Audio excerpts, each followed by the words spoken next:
वालेकुम मेरे भाइयों और बहनों, आप कंपनी के अंदर ज्वाइन करिए और आप काम करते हो।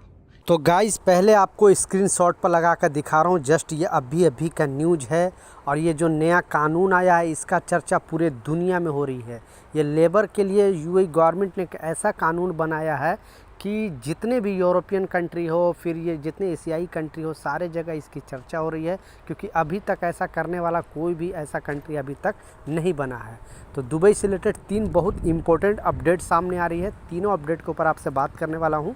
2-3 मिनट का वीडियो है, लास्ट तक ज़रूर देखना ताकि आपको पूरी जानकारी मिले। तो चलिए स्टार्ट करता हूँ, बताता हूँ अपडेट के बारे में। तो पहला अपडेट है उसके बारे में पहले बता देता हूँ, क्योंकि ये जो आपने न्यूज़ सुना होगा, क्योंकि बहुत सारे लोग अभी भी मुझे भी कमेंट कर रहे हैं और लोगों को दिमाग में ये भी ख्याल है कि आखिर यूएई में जो अभी माफ़ी का जो प्रोग्राम चल रहा है, यानी जो अलीगल तरीके से यूएई के अंदर रह रहे हैं, वो कौन ऐसे लोग हैं जो जा सकते हैं। अभी तक कन्फ्यूजन है। तो इसमें बताया गया है कि देखिए, अगर आपका विजिट वीज़ा एक्सपायर हो गया है, उसके बाद भी आपके पास बहुत सारे आपके ऊपर जुर्माना लग गया है, तब भी आपका जो जुर्माना है वो माफ़ हो जाएगा और आप अपने कंट्री वापस जा सकते हो, या तो फिर यहाँ से आप वीज़ा चेंज करके दूसरी कंपनी में जॉब आप हासिल कर सकते हो। दूसरा कन्फ्यूजन है जो वर्क वीज़ा पे रह रहे हैं। ऐसे बहुत सारे जो कंपनी में काम करते हैं, वर्कर हैं, लेबर हैं, जो क्या करते हैं कि काम करते भर में दूसरी कंपनी में भाग के काम कर लेते हैं। लोकल भाषा में जिसे बोलते हैं खल्ली बल्ली हो गए हैं। 2-2 साल से वो रह रहे हैं, उनका वीज़ा नहीं लग रहा है। तो ऐसे लोगों को भी अगर कंपनी का आपको अगर ऑफ़र लेटर मिल रहा है तो आपका वीज़ा का जो प्रोसेस है वो चालू हो जाएगा और आपका वीज़ा लग जाएगा। नहीं तो आपके ऊपर कोई भी जुर्माना नहीं लगेगा, आप अपने कंट्री वापस जा सकते हो। तीसरा, ऐसे बहुत सारे लोग हैं जिसके पास पासपोर्ट खो गया है, भुला गया है, आपको पासपोर्ट की वजह से आप नहीं अपने कंट्री वापस जा पा रहे हो, तो उसके लिए भी आप अपने एम्बेसी में जाकर पासपोर्ट के लिए अप्लाई कर सकते हो। आपके ऊपर कोई भी जुर्माना होगा वो भी माफ़ कर दिया जाएगा।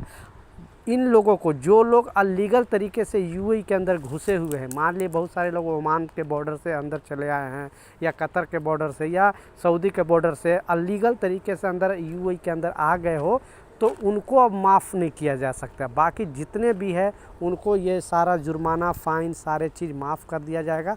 बहुत सारे लोगों के दिमाग में ये भी कन्फ्यूजन है कि हम इसके लिए कहाँ से अप्लाई करें। तो जैसा मैं बताया, हम जितने भी वीडियो बनाते हैं, हमारे जितने भी वर्कर भाई हैं, उनको इसकी जानकारी नहीं होती है। तो आप जगह जगह पे टाइपिंग सेंटर बना हुआ, आप लोग को मालूम है कि जो गवर्नमेंट ऑथराइज किया है वो लोग को ही, वो लोग मिनिस्ट्री का पूरा काम करते हैं। वहाँ पे जाकर आप कोई भी कन्फ्यूजन है, कोई भी सवाल है, आप बेधड़क पूछ सकते हो, आपका काम वहाँ से हो जाएगा। दूसरा, पासपोर्ट से रिलेटेड अगर आपको कोई भी प्रॉब्लम है, पासपोर्ट खो गया है, पासपोर्ट आपके पास नहीं है, कंपनी नहीं दे रही है, आपको घर जाना है, तो आप एम्बेसी में जा सकते हो। कल के वीडियो मैंने न्यूज़ में बताया था, नंबर भी जारी किया गया था और इसमें अभी भी नंबर आपको दिखा रहा हूँ, ताकि अगर आपको कोई भी कन्फ्यूजन है पासपोर्ट से रिलेटेड, या आपके ऊपर बहुत ज़्यादा जुर्माना अभी तक माफ़ नहीं हो पा रहा है, तो आप इस नंबर पर कॉल करके भारतीय एम्बेसी में अपना इंक्वायरी है वो कर सकते हो, पूछ सकते हो। दूसरा जो अपडेट है, क्योंकि आज के दिन में बहुत सारे लोगों को जुर्माना माफ़ हुआ है, ऐसे ऐसे लोग हैं, गल्फ़ न्यूज़ में जैसे ही आया मैं सोचा आप लोगों के साथ एक्सप्लेन कर दूं। वीज़ा ना लगने के कारण लोग रोड पे सोने पे मजबूर थे। 2-2 साल से लोगों को रूम में जगह नहीं था, पैसे नहीं था, ऐसे बहुत सारे लोग थे। तो यूएई गवर्नमेंट ने सबको फ़ाइन और जुर्माना माफ़ कर दिया है। ऐसा करने वाला पहला कंट्री बना है। आज तक कोई भी यूरोपियन कंट्री हो या गल्फ़ कंट्री हो जो इस तरह से सारे लोगों को एक साथ जुर्माना माफ़ नहीं किया है। बारी बारी से किया है, लेकिन इस तरह से अभी तक कोई भी देश नहीं किया है। तो पहले तो बिग सलूट है इनके लिए। 2 शब्द नीचे कमेंट सेक्शन में ज़रूर लिखें। दूसरा जो है, जो छुट्टी से रिलेटेड एक नया अपडेट जारी करके बताया गया है, वो भी आपको क्लियरली बताने वाला हूं, क्योंकि आपको मालूम है यूएई गवर्नमेंट के रूल से 1 साल में 30 दिन का आपको छुट्टी का हकदार हो, दूसरा साल में 30 दिन, यानी 2 साल में आपको 2 महीने का छुट्टी आपको मिलनी चाहिए। इसके अलावा अगर आप एक्स्ट्रा रहना चाहते हो तो ये कंपनी के ऊपर है। कंपनी अगर देगी तो रह सकते हो, कंपनी नहीं देगी तो नहीं रह सकते हो। लेकिन इसमें बताया कि बहुत सारे कंपनी 2-2 साल पर भी छुट्टी नहीं देती है, तो उनके लिए क्या है। तो आपको पहले न्यूज़ का जो स्क्रीनशॉट है वो आपको लगा कर दिखा रहा हूँ और पढ़ के भी बता रहा हूँ कि एक्चुअली ये नियम क्या कहता है। जैसा आप देख सकते हो, इसमें बताया जा रहा है कि कर्मचारी के वार्षिक छुट्टी के आधे से अधिक को अगले वर्ष के लिए आगे नहीं ले जा सकते हैं। वह नियोक्ता के साथ छुट्टी के अधिकार के समय प्राप्त वेतन के अनुसार नगद भत्ता प्राप्त करने के लिए सहमत हो सकता है। यदि कर्मचारी का सेवा समाप्त हो जाती है तो उसे मूल वेतन के अनुसार कानूनी रूप से देय वार्षिक अवकाश की शेष राशि के लिए नगद भत्ता दिया जाएगा।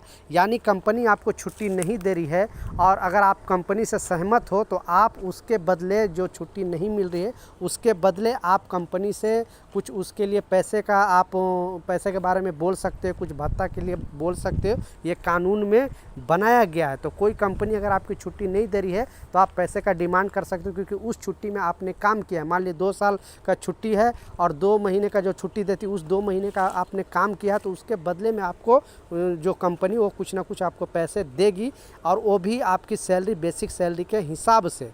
तो कोई भी, और इसके बारे में कोई भी अगर जानकारी चाहिए नीचे कमेंट सेक्शन में ज़रूर लिखें। और अगर ज़्यादा यानी मिनिस्ट्री से डायरेक्ट पूछताछ करना है तो 800884 पर ये मोहरे का नंबर है, आप इसके लिए फ़ोन करके पूछताछ कर सकते हो कि हमारी कंपनी छुट्टी नहीं दी है 3 साल से, उस छुट्टी यानी 3 महीने मैंने काम भी किया है और उसका पैसे भी नहीं दे रही है। तो उन लोग ज़रूर आपको इस कानून के बारे में क्लियरली बताएगा। लेकिन जैसी न्यूज़ मुझे पता चला मैं सोचा आप लोगों के साथ शेयर कर दूँ, क्योंकि यहाँ तक भी इस तरह का बहुत सारे लोगों को इस चीज़ की जानकारी नहीं होती है और लोग कंफ्यूज होते हैं। तो ये लॉ में लिखा हुआ है कि अगर वर्कर को छुट्टी नहीं मिलती है तो वो छुट्टी के बदले कंपनी को पैसे देना पड़ेगा, क्योंकि उस छुट्टी में उस शख्स ने काम किया है। तो ये कुछ जानकारी था, ये कुछ अपडेट था, कुछ कन्फ्यूजन है, कुछ सवाल है, नीचे कमेंट सेक्शन में ज़रूर पूछें। मिलता हूँ नए अपडेट के साथ, जब तक जय हिंद।